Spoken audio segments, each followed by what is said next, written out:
Okay, Miss Allen, you brought this case before the court. What's going on?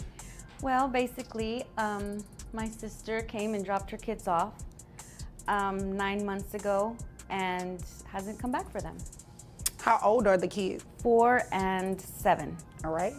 What do you mean she dropped them off and hasn't come back? Well, tell me the story. Like what so happened? for one summer, she just, called and said, "Hey, I need to, would you..." It begins like a favor between sisters. Miss Allen agrees to watch her niece and nephew for the summer. But what was supposed to be temporary turns into a long, painful abandonment. 9 months have passed, and their mother hasn't returned. Would you call this neglect or a flat-out parental surrender? Let's dive into this jaw-dropping courtroom moment. "Like your niece and nephew for the summer?" And I said, "Sure, So I took care of them because I know she works hard and she, is, attending school at night, and I don't have any kids, so I, volunteered to help out, but she hasn't come back for them, nor does she give any financial support. So I'm here." Okay. And you want your sister to pay child support to you for her 4-year-old and her 7-year-old? Yes. Okay. Are these boys, girls? The older one's girl. Okay. Miss Allen steps up, gracious, loving, and tired.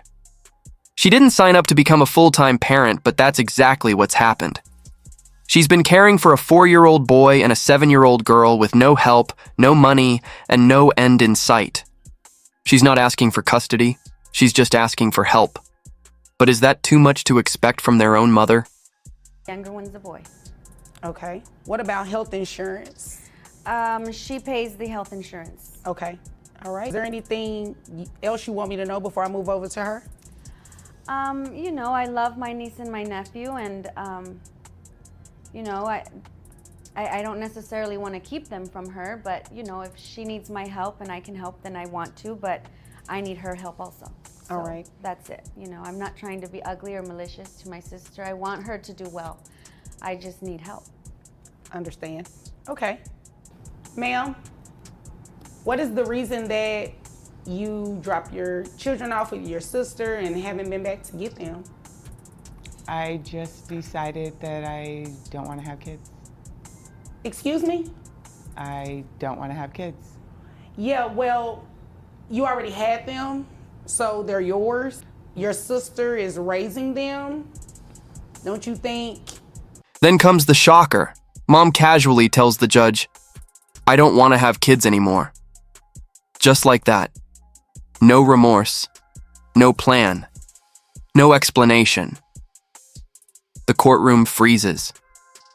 This isn't a discussion about hardship. This is a woman who's decided her children no longer fit into her lifestyle. And now the judge wants answers. You should want to get them back, or you don't want kids at all? You don't want the responsibility, anything? No, I just don't want to have kids anymore. Okay, interesting. Now, what about the financial part of it? What about paying your sister child support to take care of your children? You don't want them. You're not raising them. They've been with her for the past 9 months. So wouldn't you say it's fair to give her some money for them? I don't really have it. I only make like $40,000 a year. But you're making money, okay? Do you live alone? Yes. You live alone, you make $40,000 a year. She said you pay health insurance. And I go to school at night. Okay, well that's good. You don't want to, what are you going to school for? Let me ask you this first. For fashion. Fashion, okay. You plan to make a lot of money with that?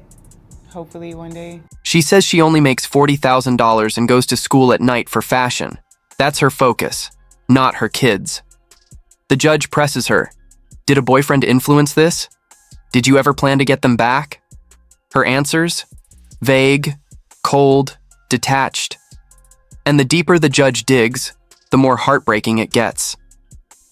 Do you intend on getting your kids back at some point? I don't know. I just know how I feel right now, and I just don't want to have my kids. I just want to focus on my career. So let's talk about that. Did you just wake up one day and say, I don't want to have kids anymore, and I'm going to send them, make it seem as though I want my sister to keep them for the summer when really, I'm just gonna drop them off and never pick them back. Like, how did you get to that point? It just kind of happened, and It kind of just happened. Are you dating someone? no. Were you dating someone? Yes. Did they have kids? No. They didn't want your kids around? I mean, not necessarily. So was that what started this? You not wanting your kids because the person you were in a relationship with really didn't want your kids around? Well, no. It's just, I just want to focus on my school. The judge, visibly shaken, doesn't hold back. She reminds the mother, "You already had them. They're yours." And she's right. These kids didn't ask to be born, didn't ask to be dropped off like luggage, and certainly didn't ask to be forgotten. Viewers, can you imagine being told your mom simply doesn't want you anymore? And I work, and so that's like my whole day. And You have to understand why this is hard for me to process, right? You know, because myself, I'm a parent, and I'll do whatever for my kids. That includes career, whatever. So to be sitting across from you and you're very adamant about that, it's really shocking for me. So you'll have to excuse me if I seem a little taken back. It's not making sense, ma'am. What it sounds like to me is that you ditched your kids because of the relationship that you previously had. You're no longer with that person. right. Which means you can go get your kids again, right? Well, now they've just been there so long, it's maybe what's best. And Well, 9 months is a long time in the sense that you go without seeing them and taking care of them, but you can still make it right. It's easier for her, Judge. My apologies to just, outburst, but it's just easier for her.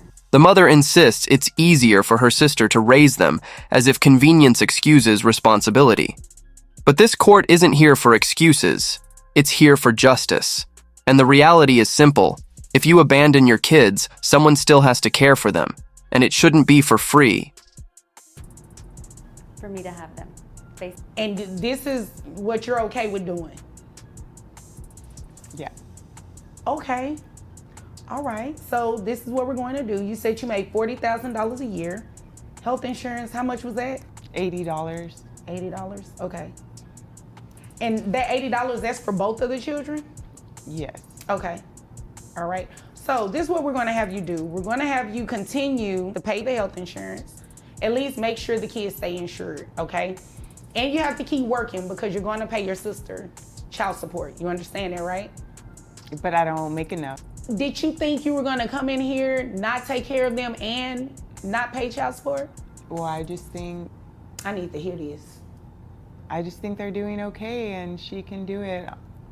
Right, but she needs financial support. Your sister doesn't have any children. You dumped 2 kids on her. And the fact that you think that is okay is unacceptable. You dropped 2 kids on her and you don't even want to pay for them. But what did you think we were doing here today? You think I'm sitting up here so you can waste my time? No. Okay, so you'd agree with me, you should be paying your sister something, right? Yes. Okay. When do you graduate from school? In May of next year. Okay. Where are the children's father? I don't know. For both, or, do they have the same father? No. Okay, so where is the 7-year-old's dad? He's somewhere. I don't know. I don't really know. What about the 4-year-old? He's present sometimes. He comes around sometimes. Are you okay? Yeah. Yes. Okay, you understand what's going on here too. The judge does the math. After deductions for health insurance, she calculates $700 a month in child support. The mother protests, "I can't afford it." But here's the truth. You can't afford to abandon your children and expect someone else to foot the bill. It's time to grow up, pay up, and face the consequences. Today, right? I just want to make sure that you're completely aware of everything that's going on today. You're going to walk out of this courtroom today paying child support to your sister. You understand that, right? Yeah. Okay. Now, if you don't understand, I need you to tell me you don't understand, okay? So we're clear, you understand. Yes. Okay, so you said you make $40,000 a year, giving you credit for health insurance that bring your gross to $3,253. Your net, $2,798. That's 25% for 2 children. That brings your child support to about $699.50. We're gonna round it up to $700. That's what you will pay your sister monthly. I just don't think I can afford it. I have to pay for school, and that's really what my priority is right now. Well, your sister's priority is to take care of your children, not her children, your children. So as long as she's in the position that you put her in, you're going to have to make it work. You graduate next year, you can find a job, a better paying job than what you have now, right? Is that a yes? Yes. Okay, so then there's no confusion. Do you have any other questions? No. Are you upset with her? No. Oh, okay. I was just making sure because I don't believe she did anything wrong. Miss Allen, do you have any other questions? No, Your Honor, thank you. You're welcome. If there's nothing further, you all are dismissed. In the end, the courtroom delivers not just a ruling, but a wake-up call. Miss Allen leaves with the financial support she deserves. The mother leaves with a harsh dose of accountability. And those 2 young children? At least now they have one adult who hasn't given up on them. What do you think? Was $700 enough, or did the court go too easy? Drop your thoughts below and hit subscribe for more real courtroom drama.